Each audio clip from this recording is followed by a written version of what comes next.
Think of something you love or you enjoy, and then intentionally spend time exploring that.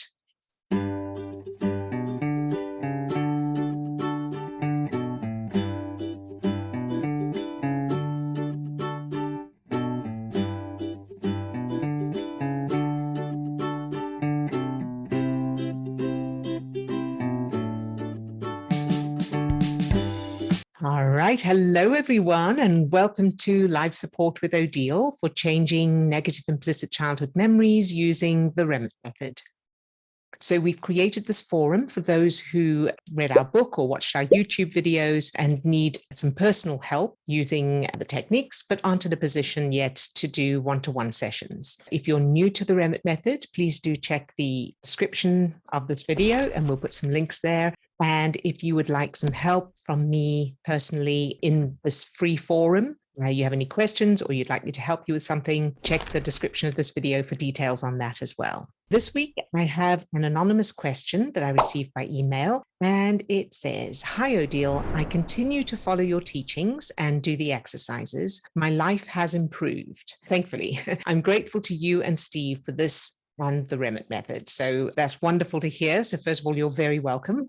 And then they have a question. "Could you please offer any suggestions about addictions? I have smoked cigarettes for many years, and playing the pokies, the slots, is another addiction I have. I look forward to going and I feel good if I win and bad if I lose. The excitement while sitting waiting to win, I know changes my chemicals, question mark. What childhood memories could have caused this? Both parents smoked, although mum gave it up when she was older. Dad had a small bet on the horses now and then, but it wasn't an addiction." So first of all, I'm so happy to hear that using the Remmert method has had a positive impact on your life. And thank you so much for letting me know. It's always wonderful to get that feed. Now, with addictions, in addition to negative childhood memories, we want to also look at connections to positive childhood memories as well.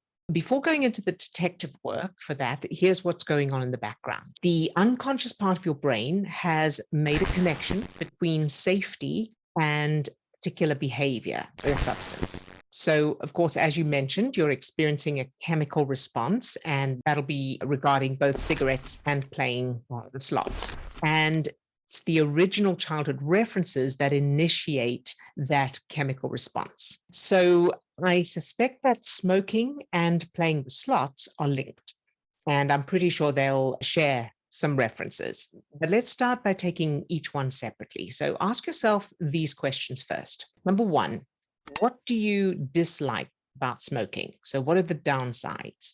And then two, how does that feel? And how does it feel when you experience those downsides? And also, what does it feel like that you continue to smoke despite those downsides? So how does all of that feel? Just identify some of those feelings. And then ask yourself, where in your childhood did you feel those same feelings? But it's very important to remember that it may well have absolutely nothing to do with smoking. It may be a completely different topic with the same feeling. But what I'm saying is don't ignore or disregard negative childhood memories that have nothing to do with smoking, because they may well be the ones that are foundational. So make a note of those memories. And for those who are new to this method, it's important to remember you don't need to spend any amount of time in the negative memories. You don't need to describe them. When I say make a note of them, literally just make a note, like 1, 2, or 3 words to identify the memory for yourself. So just a name for the memory and an approximate age. That's all you need to identify it. You don't need to any details or spend any time in it. Then the next questions to ask for this are, number one, what do you like about smoking? So do you have any positive memories, any happy memories that include smoking, and any positive memories or happy memories that include the smell of smoke? For example, happy memories with your parents smoking. Then number two, if any of those happy memories to do with smoking are from your adult life, ask yourself what they remind you of from childhood. So again, remember that the linked childhood memory may not necessarily involve smoking. It may be a different kind of link. For example, A warm, fuzzy feeling of being together with friends or smoking would be linked to the warmth of the sun on a beautiful spring day picnic with your parents, happy and connecting with you without smoking. So the link in that case would be the warmth and connection. Now, under the heading of positive memories, make a note of those. So you've got a list of negative memories and you've got a list of positive memories. Then ask yourself, what's your earliest memory of smoking and what stands out from that memory? So again, check what it reminds you of from childhood and make a note of those memories. So for example, if your earliest memory of smoking was when you were 20 years old, and it was with your best friend and you just had a wonderful day and then your friend shared a cigarette with you, something like that, what may come up from childhood may be connection with a best friend and having a wonderful day. So the smoking may just be an additional thing. So then change the negative memories to the opposite, positive and empowering, and repeat them with the strong, good feelings until they're established. Okay, so the negative ones first, then move on to the positive memories. So you've got your list of positive memories that are connected and going into that positive memory. So the negative memories, we don't need to go into them. And for those who are new to Remmert method, I'll put links in the description, how to change memories, the process, why we do it, the science behind it and all of that. So when you move to the positive memories, do go into those, okay? And first focus on the good aspects. So the love, the fun, the connection, the happy expressions, and anything else in those memories that's wonderful. And then once you've got those good feelings really strong, keep all of those good feelings and take out the smoking and replace it with glasses of iced water, the ice blocks tinkling, or something else that's healthy and that has something that's easy to remember. So a sound, obviously, if you're visual, or something that you can feel, something you can smell. So if you can include things that you love the smell of, so maybe the ocean, or your favorite flowers, or freshly cut grass, or whatever will give you that good feeling. And so you add that in place of the smoking, keep everything else and amp up those good feelings. So see how much you can add to those childhood memories that add the good feelings in them and really amp up those feelings of love, connection, safety, and fun. All right. And once you've done that, then move on to the slots. So ask yourself, that excitement and looking forward to something, what does that remind you of from childhood?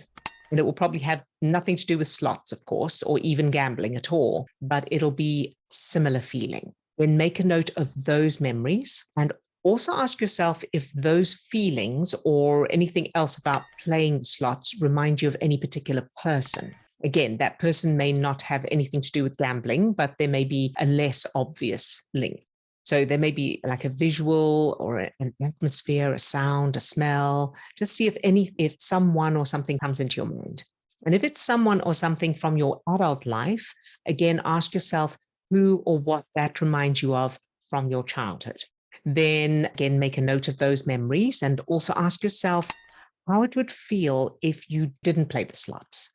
In other words, if you decided not to play, what thoughts or feelings come up for you? And then again, what do those remind you of from your childhood, and make a note of those memories. So for example, there may be a link between not being allowed to enjoy yourself or not having time to yourself, whatever comes to mind, see what's there. And then ask yourself, what positive memories are linked playing the slots, and then what comes to mind from childhood that feels similar. And remember, it may have nothing to do with slots or even games, but it'll be the same feeling. Then do the same as you did with the memories linked to smoking. So change the negative memories first, and then change the positive ones by creating powerful new links with healthy behaviors and so on. Then moving forward, so you've done all of that. In addition to practicing the new memories to establish the new links, think of something you love or you enjoy, and then intentionally spend time exploring that. Even if you don't think you'll enjoy it as much as playing the slots, you're going to be retraining your brain in addition to creating those new childhood references. So like you would retrain a dog. So if you wanted to house train a dog, you'd have to be consistent and vigilant. And as soon as you notice that that dog is going to pee on the floor, you'd have to pick it up and put it outside straight away, patiently and consistently. And the longer you wait to do that, of course, the bigger the mess you'll have to clean up.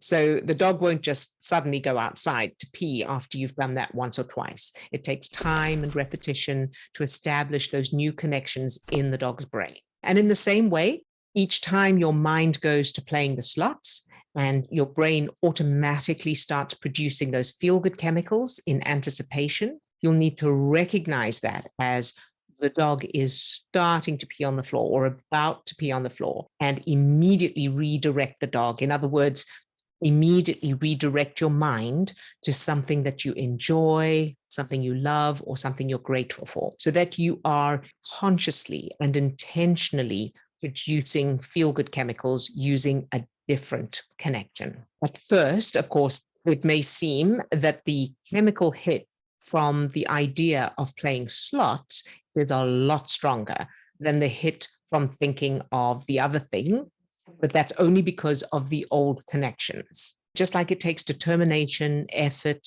patience, and kindness to retrain the dog, the same goes for your brain. So your conscious mind is the owner of the dog, and the unconscious part of your brain is the dog.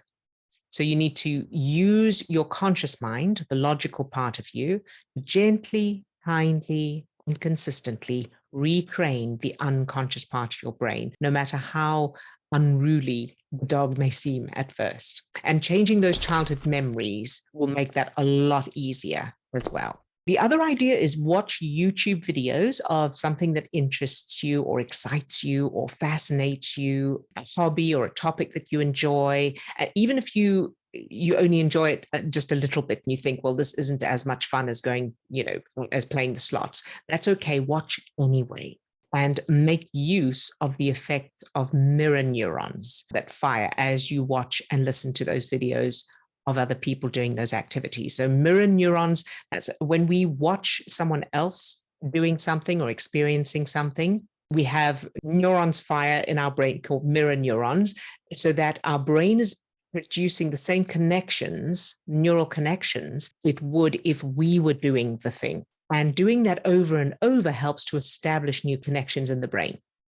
And you'll start to feel similar feelings as if you were actually doing the thing. And of course, this happens when we watch movies. We watch a movie, somebody else is experiencing something. We start to feel those feelings as well. We feel the emotions, the sadness, the fear that we are watching in the movie because of those mirror neurons and because that's how we respond as humans. I hope that helps, but let me know if you have any more questions, of course, or if you need clarification on anything. All right, and that was all I had for today. Of course, to everyone, if you would like help from me during these little sessions, check the link in the description for the details on that. And I will see you next week. Lots of love to all of you. Bye-bye now.